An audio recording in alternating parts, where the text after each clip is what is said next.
Be good humans, be good humans, be good humans, or we will think you suck. Be good humans, be good humans, be good humans, or we will think you suck.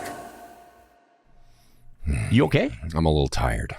Tired? I am a little tired. Did we have fun last night? Did we party? Did we have a big... What? As a matter of fact, Brian, there was a party in my backyard last night. Okay, two things. First of all, I hope you had fun. And secondly, why wasn't I invited? Well, it's not that kind of party. It would be fair for you to assume that because my youngest son is home from college, that my backyard was filled with 20-somethings dancing the night. And in fact, when I was awakened in the middle of the night, I assumed that's what it was. Okay. It was not until I peeked out through the blinds that I saw it was in fact a raccoon party in my backyard. As in plural? As in not just one or two, but 3 full-grown raccoons swimming, chattering, just going at it in my pool. Completely understandable why you'd think that was your son's party going on. Yeah. Now, wait a minute. What did that sound like? A lot of Yeah. that kind of stuff, which you could confuse for teenagers in the middle of the night. Sure. But yeah, it's look, it's a little bit of a nature parade.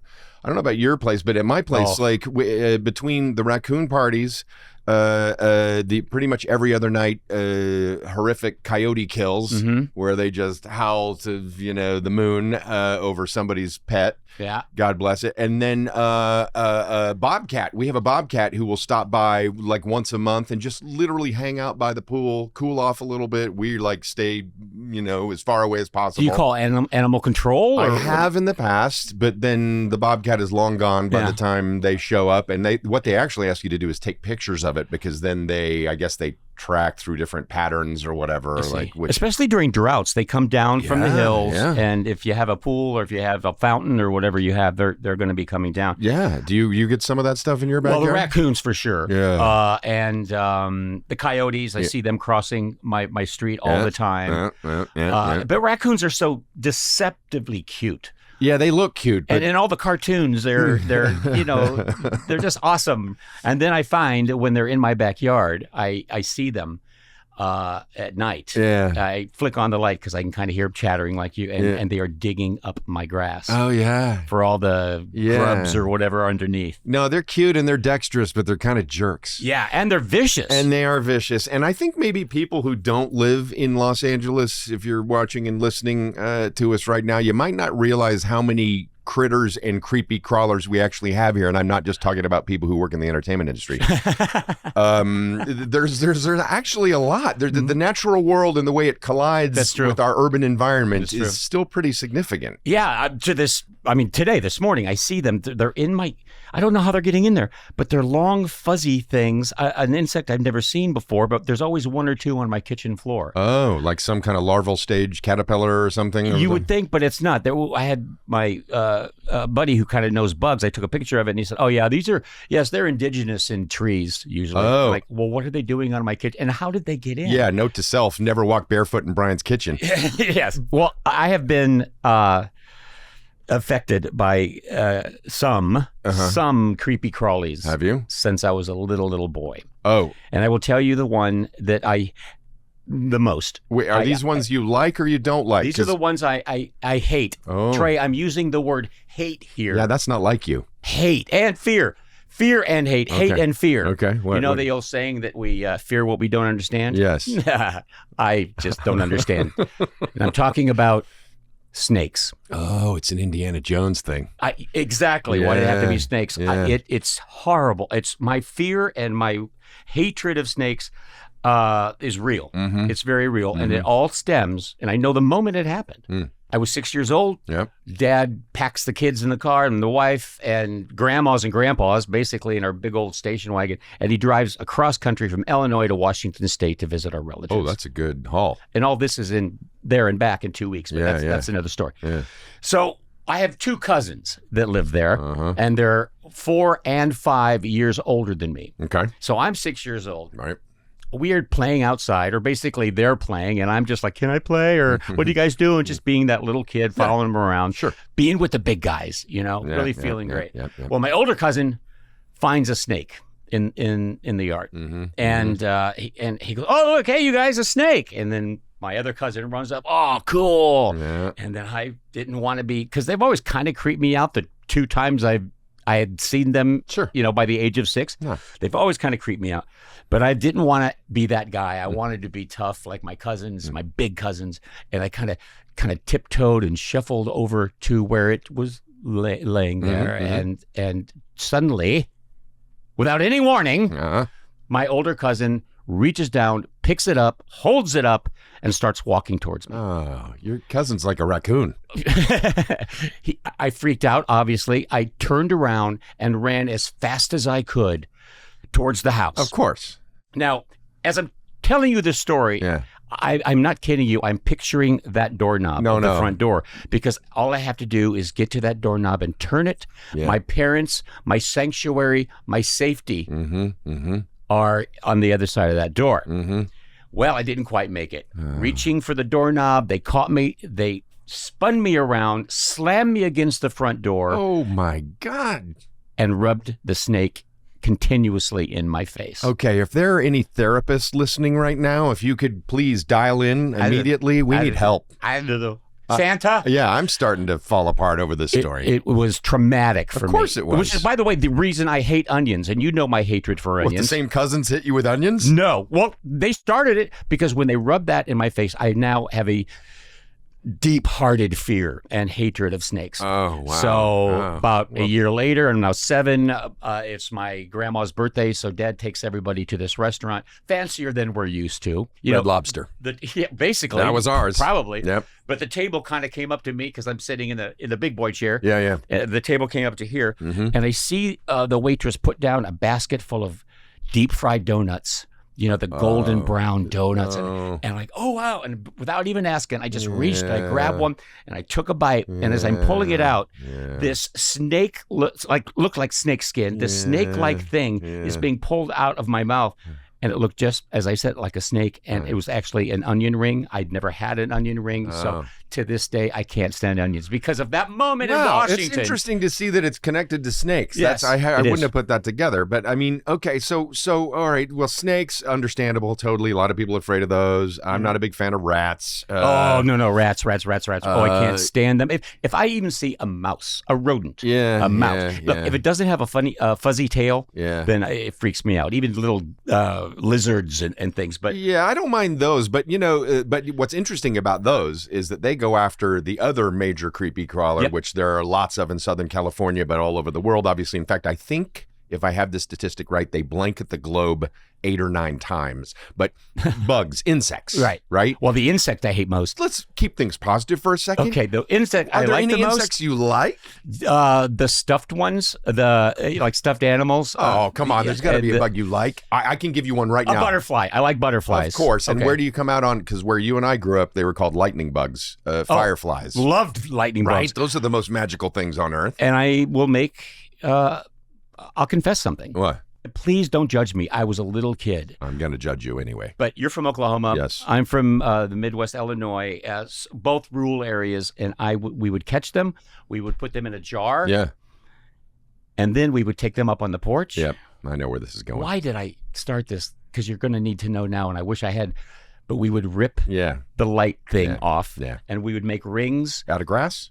No, they would stick. Oh, yeah. Well, we would make a blade of grass, tie it into a ring, and then put the firefly's butt on the end of it. And we made bracelets and it just, how cruel. I would just like to apologize on behalf of both of us to our entire listening and viewing audience right now, because we're not those people anymore. No. That's who we were at age 8. Yeah.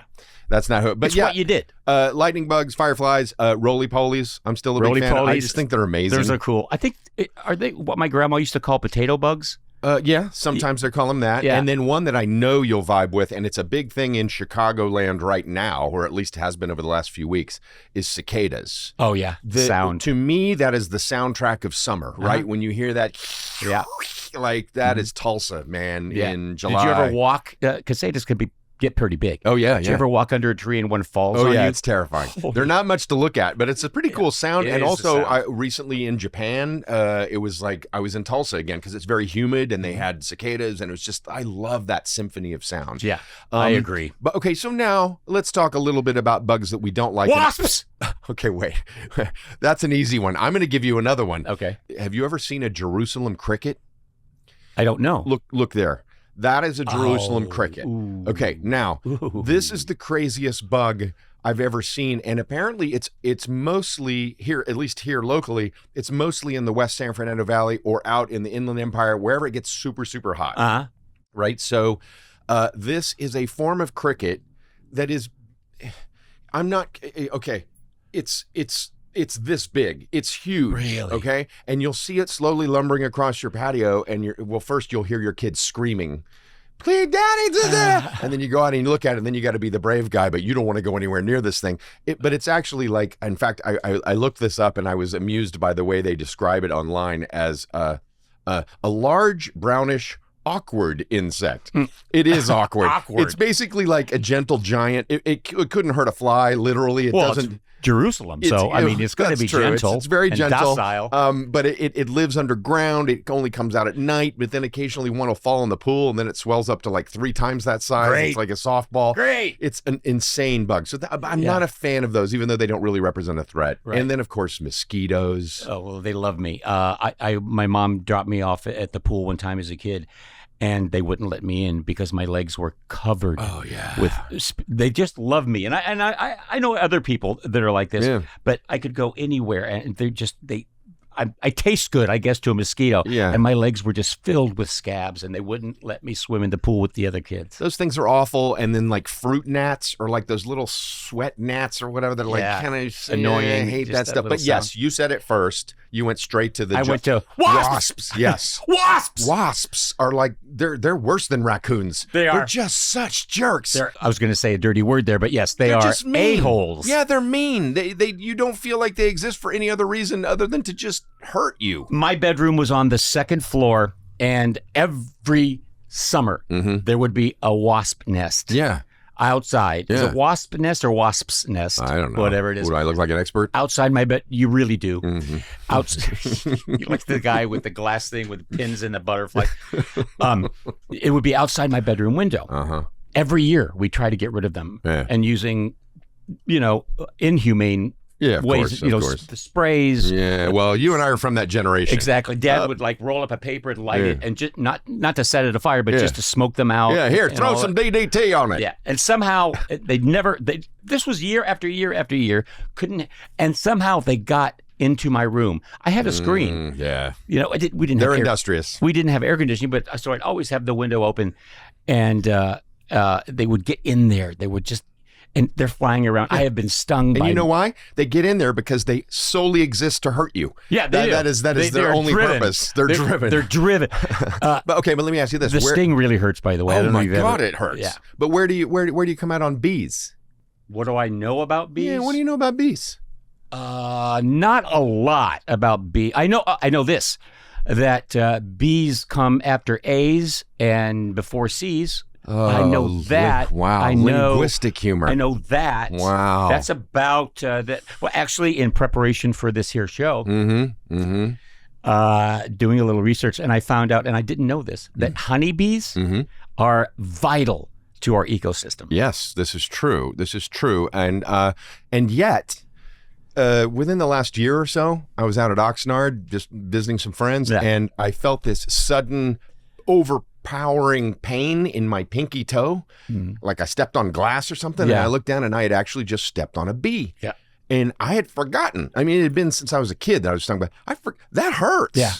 It swelled up the size of my big toe. It hurts. And it dies after it stings you, correct? Which I remember feeling legitimately bad about. Like, a wasp, I don't feel so bad about it. But a bee, I know they're important. But, okay, so do you remember hearing from, hey, Grant, can we get you to tell this story? Grant is our executive producer, an amazing guy, and we love him dearly. Yes, Grant, you recently had some kind of experience of your own with bees, right? Yeah, it was it's going back to, I think, the fall of this past year. And I had gone out to the side yard at my house to take out some garbage. And right next to those garbage cans is a little smaller can that I keep some gardening stuff in. And I noticed there was some bees buzzing around it. You heard the drone. Yes, I did. And I noticed they were going in and out of this can under the lid. And so I probably should have thought this through a little bit more, but I reached over to the lid and just pulled it off. And I guess the only way I can describe what happened next was if you've seen episodes of Yogi Bear when Yogi sticks his face in the honey tree, I got a shotgun face full of bees. Like they were as surprised to see me, I think, as I was to see them. Did you get stung? Yeah. No, surprisingly, no. I mean, they hit my face like a shotgun blast. And so I ran. Yeah, let me stop you there, just only because I remember you telling us this story, and what I would have done, I don't know about you, Brian, what I would have done in that moment after I slammed the lid shut is gone and looked for some gasoline or something. I would have lit that thing up, or I would have moved, maybe. But you handled this very differently, which is one of the things we love. I would have jumped in the pool, but there's raccoons in there. Yeah, right. The raccoon problem. Well, funny enough, it was so sudden, I actually dropped the lid of the can. And so it was kind of wide open. I ran inside, I looked outside, they kind of calmed down. I went back and found that they had actually been pretty industrious before I discovered them. There was honeycomb starting to form in there, and there were a lot of bees in this trash can. So I figured it was the end of the day. I figured, you know what? I've exposed their home. They're not going to like to stay here. I'll just leave them overnight. They'll probably leave by morning. Got up the next morning. Not only were they still there, but there were more of them. And they had really started to sort of set up shop. So it's like a hive. Your trash can's becoming a hive. Yeah, they were there for the long haul. They were setting up for the winter. And so I thought, well, I got to deal with these bees. And so I did what everybody does. I start looking for a bee service. And I was kind of a little horrified, actually, to see that there are people who, remove bees, but they are also exterminators. They're people who deal with pests, right? They handle them the way I would. Probably. Yeah, and I'm a bit of a softie about the small things. I think I've probably watched too many David Attenborough documentaries about the world. And so I was like, I got to find somebody to come and handle these bees. It's not going to just kill them. Okay. Who do you call? Well, that's the big question. So I did what anybody else does. I start Googling, and there's a surprisingly massive amount of information about bees online and subreddits and forums and everything else you can possibly think of. And what was interesting is as I was combing through all these things, there was a name that kept repeating, and it was Byron Levy. And I was like, wait, who is Byron Levy? And I, of course, did what everybody else does in this world. I'm like, I wonder if he has an Instagram. And he does have an Instagram. And I discovered this guy who saves bees. He does this incredible Instagram page where he posts videos of his work as a beekeeper and everything else like that. And so I give him a ring. And Byron says, yeah, I'll come take a look at your hive. And a couple hours later, Byron showed up at my house, and he comes back, takes a look at the thousands of bees in my backyard and says, yeah, you got a beehive and we need to move them. Ooh. And so he goes out to his car, or truck rather, and comes back. And I expected him to come back, armed for battle. This was the image I had in my mind of the guy in the suit with the smoke thing and the gloves and all of it. And Byron comes back with nothing but his bare hands and his hat on. And he's got no smoker. He's got just this little hand vacuum and a bee box. And I watched for the next hour or so as Byron very gently, using his bare hands, and this little tiny, very gentle vacuum, not like a Hoover thing, slowly moved all of these thousands of bees very gently and carefully over into this bee box, including the queen.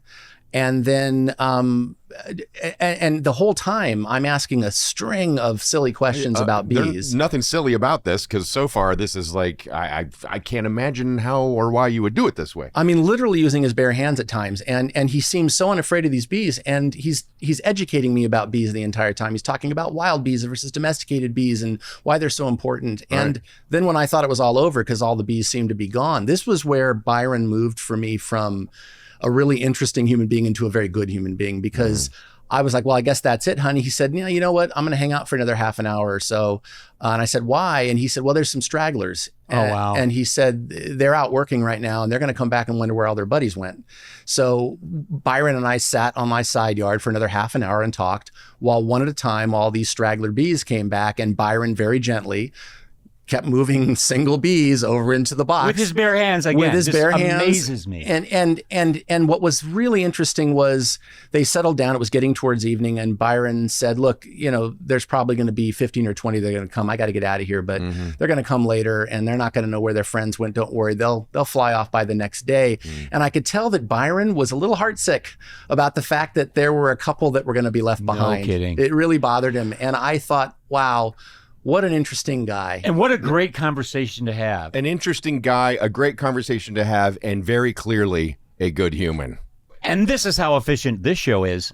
We're going to take a little break and come back, and he's going to be here in studio with us, Byron Levy. We'll be right back. Buzz off, you guys. Oh, he wanted to say that all day. I really did. Oh, he was saving it.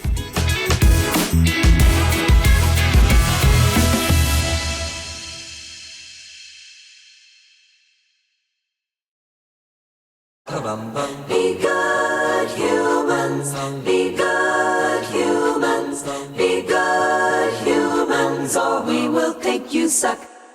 And we're back, and we do, in fact, have a guest. His name is Byron Levy. He's the owner and operator of Save My Bees, a Southern California company that specializes, get this, in the humane removal and transport of beehives to a safe environment at his apiary in the San Fernando Valley. Welcome, Byron. Well, thank you for having me. Man, it's great to have you here. I've seen a lot of your videos in preparation for this. If I could I just read the mission statement? Oh, do. I love this. This is Save My Bees mission statement. We are passionate about and deeply love the bees. Learning their ways and letting them teach us about the environment offers an opportunity to reconnect to Earth and nature in profoundly revealing ways. First question for you, Byron. Where does this passion come from? When did it start? That's a good question. Thank you. I thought you were gonna ask, where in there does it say I'm going to handle them with no gloves or gear? We're getting to that. Okay. Well, the bee love came from. I guess it goes back pretty far. When I was a child, at the beach, there's always a bee at the beach. Sure. I stepped on one. And most people want to cover it with sand, and my instinct was like, no, that's a bee. You got to save that bee, right? So that it began pretty early, just having a deep appreciation for things of the earth. Yeah, And did you just self-educate yourself on what the good that bees do and why they're here and all that? Yeah. So back in 2010, I got involved. I decided to pursue this interest. I was like, I've always been interested in bees, and I'd want to learn more. There was a group in Los Angeles at the time called the Backwards Beekeepers, and they hosted meetings. I think it was once a month. It might have been twice a month. And you could just show up and listen to experts talk about bees and ask any question you might have. And there was no sort of judgment on like, well, that's a stupid question, Of course. Which was very inviting. And through that group, they had a bee rescue hotline. And the thing was, if you're involved with the group, you want your first hive, well, go out and get it. Here. Oh, wow. And so that's how I got my first hive. I rescued my first swarm. So unlike you and I being terrorized as kids with these traumatic experiences, you getting snakes waved in your face and, me getting stung by whatever, like you clearly at least started from a positive place early on and then found the right people to sort of educate you and inspire you. And so yeah, I guess so. That's cool. And Byron, in your videos that I've seen, and they're just fascinating and crazy. Yeah. And actually, Grant, when he was talking about you, he mentioned this, but you rarely wear protective gear. That's true. Why? And how many times, ballpark, have you been actually stung? Oh, man, I have no idea. Thousands for sure. Over, like a decade, thousands of Well, gotta go to work. Ow, ow, ow, ow. What? I mean, most of us feel that way at work, but Well, it's just a different kind of pain. So you're clearly somewhat fearless, but I also want to know, back to what Brian was asking, like, okay, so you've been stung thousands of times, but like you obviously don't have any kind of allergic reaction to it, but it's still got to hurt. All bees, every bee sting's a little different. Some stings hurt a lot more than others. Is that from a different kinds of bees? Yeah, it's different kinds of bees. That maybe they have more venom, but sometimes you get stung and it just like knocks the wind out of you. And you just got to take like 15 to 20 seconds and breathe into it and just let the pain go away. But for the most part, bee stings don't bother me at all anymore. But however, at the beginning, when I would get stung, I'd get stung on my finger and, seconds later, my finger would be, like a small sausage. That doesn't happen anymore. Hey, thankfully. good work if you can get it. Exactly. Are there, because you mentioned some stings are worse than others. Are there a lot of different kinds of bees here in California, like different varieties of them, or is it? Yeah, technically there are. They're all honeybees are honeybees, but they're region specific. Okay. And their region where they actually originated from dictates a lot of their genetics and sort of maybe how aggressive they are or not aggressive they are, and other things that they can do as bees, such as communicate. So bees in Venice might be a little more laid back. Sure. And then but that's a good point. Are there some hives that you've relocated that are more aggressive than others? Yes. And why are they more aggressive? Well, this is all dictated by the genetics and the queen. Okay. And where the queen came from. And so we do have here in most of North America, certainly the western and southern portions of this country are Africanized bees, which we have European honeybees and African honeybees, which were in the 50s imported to Brazil. Okay. And it turns out they're really aggressive and they migrate over vast distances. And so over the next 60, 70 years, they migrated from Brazil to here in the States. Okay, real quick, because I'm just fascinated by this. Brazil, migrating bees come to the United States. Yeah. They fly this far, they die, but they've had little bees, and then those bees take off and go to the next place. How long average does a honeybee live? Oh yeah, well, that's another great question. So thank you, and also it informs sort of like what's going on with the bee population in general, which a lot of people are aware that there are problems with bees, and we want to save the bees. So commercial bees, which would be commercially bred queens. Whether that's through artificial insemination or taking that's got to be tough to do. Or taking an unfertilized queen and throwing her in a box with some drones. Those queens don't live so long. 6 months to a year, occasionally a little bit longer. The wild queens can live up to 7 years. Wow. Oh, wow. So if you just leave them alone, they're good. They've always been good without our help. Yeah, of course, like everything else. It is now time for the show. Happens every episode. It's now time for Brian's stupid questions. Okay. These are just stuff. Yeah. What were the earlier questions? Yeah. So okay, sorry. Here it is. The queen bees. The queen bee. Is there really only one queen bee per hive? And if so, why? Well, yes. Occasionally, you will have a mother and a daughter that are able to coexist. Okay. But queens, the royal queen, there cannot be two for the most part. And so if there is another queen, they duke it out and only one remains. Wow. All right. This is, I don't understand this. Pretty much on all your videos, you hold up this little clampy thing. That, it's like a little jail cell for a minute. Yeah. For lack of a cage. The queen cage. clip. The queen clip. Perfect. And you hold it up, you can see that's the queen. And you find it almost immediately. How do you, are they bigger? Or do they a different color? Do they have identifiable marks? A crown, a scepter? How do you find it so easily? That's a good question, man. Thank you. You're filled with them here today. So a lot of it is just, I don't know. It's kind of instinctual. Yeah, they look different. But when you're looking at tens of thousands of bees, they look pretty similar. Yeah. However, there's usually a pattern around the queen, like a protective kind of vibe, like a royal sort of bowing to the queen. No, it's real. They usually form a circle around her, and you identify patterns and where they're moving. When I'm looking at a ball of bees and wondering where the queen is, I have a good idea of where she is based on the amount of bees in that area. Yeah, it's like an aerial shot of a rally where it's like, oh, that's clearly where the VIP is. Everyone's gathered around there. Yeah, no, that's real. Well, in this picture with bees covering your face and all that, that's part of a video that I was fascinated by, fascinated and freaked out. Yeah, exactly. To say the least. But when you wanted them off you just barehandedly just kind of gently grabbed them and putting them in the box, gently grabbed them, putting in the box. And then when you stood up, and there were still some on you, but you got most of them, you kind of stood up, leaned against the chair, and I cracked up because you went like this. Whew. I don't know why that mate was so funny. Well, it was a really tense situation. So that's the first time I've never done a bee beard before that moment. And this particular swarm was the biggest swarm I'd ever rescued at that point. Yeah. It's probably about, I don't know, 70, 80,000 bees right there. And I thought, okay, well, this is perfect. This is going to be my first bee beard. Right. You know, I kind of jump into things without doing too much research. I Clearly. just kind of go for it. And so I went for it. And at the point where I couldn't see anymore because the bees were covering my entire face, and I got a sting, I got one sting, I realized, okay, I hadn't thought about how I'm going to get out of this. Didn't think this through. Right. Right. And the weirdest part is when they're on your face and they're hanging from you, their feet have these little hooks. So I didn't know that.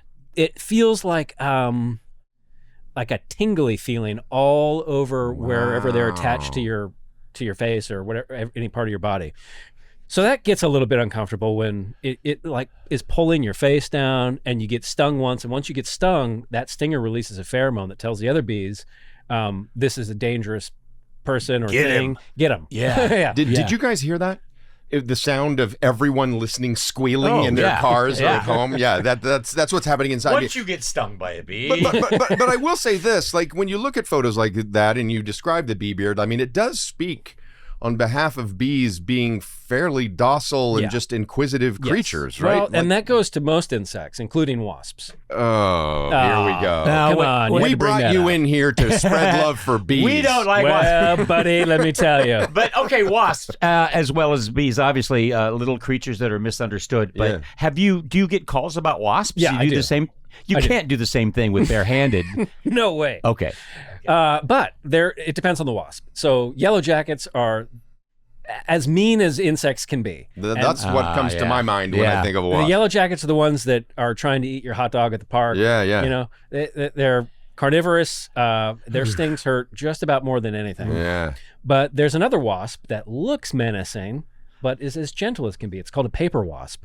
And they usually build nests in the eaves of your home. Oh, yeah. And they naturally die at the first cold snap in usually October, November. Are they more red or reddish brown in color? Or? Yeah, they can't. It's almost like an orange and a yellow or a black and a yellow. And they have very long, sort of menacing looking bodies and long legs. They look very intimidating. They look really intimidating. Their sting is like, you almost don't feel it. Well, and they'll never come after you. I was going to say these sound like the bees that were, outside my bedroom, but they did come after me, and their stings really hurt. You were 7, right? It was around 9 and then 10, and then because like I said, every season they came back. There was something about that space. Well, I've seen some stuff just recently where people, as a good home remedy for a wasp nest, like you hang up like a paper bag or something in the vicinity, and it fools them into thinking that there's a territorial dispute. I think I've heard about this. Yeah. I assumed you would know all of this. I can tell you these paper wasps we're talking about are actually really beneficial for your garden. So they eat insects like aphids. Yeah. I believe they eat mosquito larvae. Oh, that's good. So they're pretty good. They'll never come after you. And so you say never. Well, all right. If you brush their hive with your hand, you might get a sting. If you try to make a beard out of them. So you are obviously, we said it before, passionate about safeguarding these, as I said, misunderstood creatures. Yes. But I love how you're very articulate. Well, thank you. You sound great, and in your videos, you're just. I trust you immediately, and you're a guy that's just trying to save our ecosystem. Yeah. Well, for me, bees have been a gateway for me to the environment, and being more curious about all these insects, and being less reactive. And certainly, that is the most important lesson bees have taught me: is how to be more non-reactive to everything. Oh, wow. Yeah, we got to work on that. All right, we really have to work on that. So like when a bee lands on your hand, the first couple of years I was doing this, you immediately flinch. You're like, get off my hand. Don't sting my hand. But now a bee lands on me and I just don't react at all. One of the many things I admire about Byron is that he not only just humanely, takes care of these creatures and rehomes them and gently and all of that stuff, but he also, because they are as industrious as they are, as evidenced by Grant's trash can over a 24-hour period, he puts them to work, right? Oh, so Got to get that honey. Yeah, exactly, right? So you will actually move them to your apiary, and in addition to being an owner of Save the Bees, you're also, you've got Byron's Bee Company, and you put him to work. He sells natural bee products. Yep. Well, that's the beauty of the bees. Yeah, and this is what they do. The bees. Tell our listeners and viewers how to get a hold of you and all the places they can find you. All right. Well, check out Save My Bees. If you look up Save My Bees, you'll find my website and Instagram and probably TikTok. You'll see a lot of my content there. Byron's Bee Company is where I handle the honey and the candles.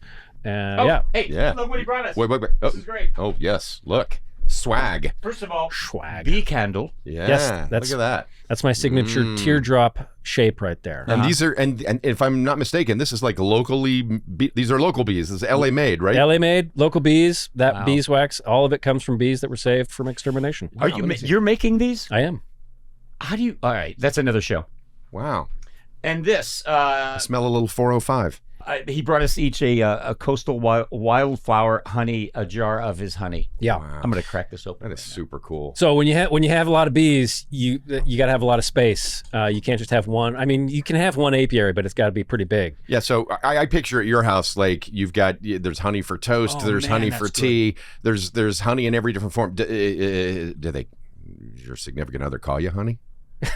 Yeah. Let's get He's too been personal. waiting all day to use that. I really have.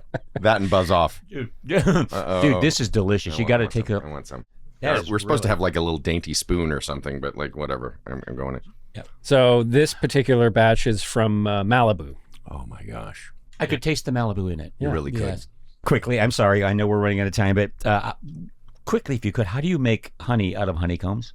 How do you make honey out of honeycomb? I don't know. How do you harvest it? What beekeepers have is frames, which allow us to pull out the frame and inspect it for problems, or just to take out the frame of honey. And you scrape off the cappings, which is the wax capping.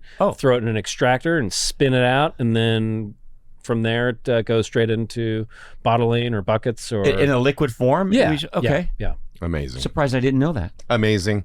Byron Levy, you have focused your attention on one of the smallest, one of the most misunderstood, even by us, creatures in the natural world. You not only You're go a out of your way. misunderstood creature. I am. I've been called so much worse. but you also go out of your way every day to protect these creatures, to then educate the rest of us idiots on why they are so worth protecting. Yeah. And that makes you, by our estimation, a definition of a good human. Well, thank you so much. 30% of our food source. That's why we need the bee. Is it 30%? I think it's way higher than that. That need the pollination more Yeah. than that. Oh, wow. It's a lot higher than that. Save the bees. Save my bees. Save your bees. Save everybody's bees. Save my bees. And it's been interesting, and it's been a lot of fun, man. Well, I've enjoyed myself, so thank you. You're the best. Thank you. Appreciate it. We'll be right back.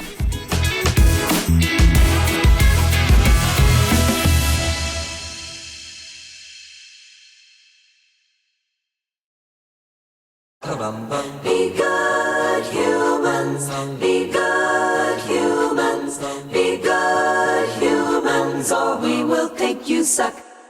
Wow. I mean, I will admit, when we started this show today, you saw me. I was a little down. I was a little tired. Yeah, but not now, huh? I'm buzzed. He's buzzed. I'm buzzed. He's buzzed. Byron Levy was super cool. I just love the guy. I know. You'll see that in the videos that he posts too. Like I said, you kind of trust him right away, and he's highly intelligent. Yeah, he's articulate. He's the guy you want to come to a dinner party. Exactly. Like a doctor. You have the doctor over because your knee hurts, Right. and you can feed him dinner, Sure. and then you want him to come and Right. hang out, and then Look, I didn't even know that was there, Byron. Oh, it's a wasp nest. Could you, while you're here, hey, make a beard Would out you of mind- it. It'd be fun. But he is the kind of guy you want to hang with. You know, Super He's just cool. Really, really cool guy. yeah, so he is the kind of guy that you want to have at a party. Yep. And thank you for coming to our party, by the way. If you are watching us on YouTube, do us a big favor. Please click like and subscribe. That would be very helpful to us. Also follow us on the socials if you don't already, at Facebook and Instagram and Threads and TikTok and X and all that stuff. Before you continue, let me just say, I want to interject this. Yeah. I love when you do the business part. I'm sorry. Because I'm horrible at it. Well, I told you I'm buzzed. But you can do that anytime you want. This is important stuff to know. All right. But you do it so well, and I'm just sitting here, It's man. official. He's doing it for the next No, episode. I'm not. No. You can visit our website, begoodhumanspodcast.com, where we love it when you tell us about the good humans in your lives. Please tell us about that and give us your pointers on how to be a good human, like Byron Levy educated us on bees today. You can find also merch and all the links to everything, begoodhumanspodcast.com. And maybe even some tips from you. You can tell us on a daily basis what you do, simple things to make other people's days.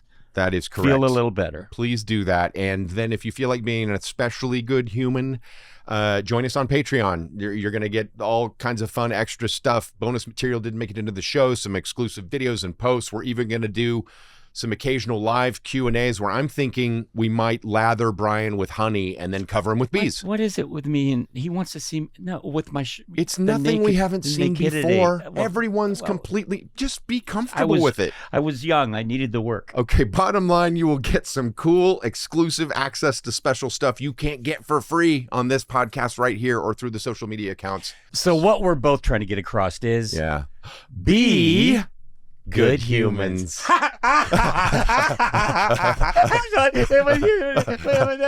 good humans. Be good humans. Be good humans, or we will think you suck. Be good humans. Be good humans. Be good humans, or we will think you suck.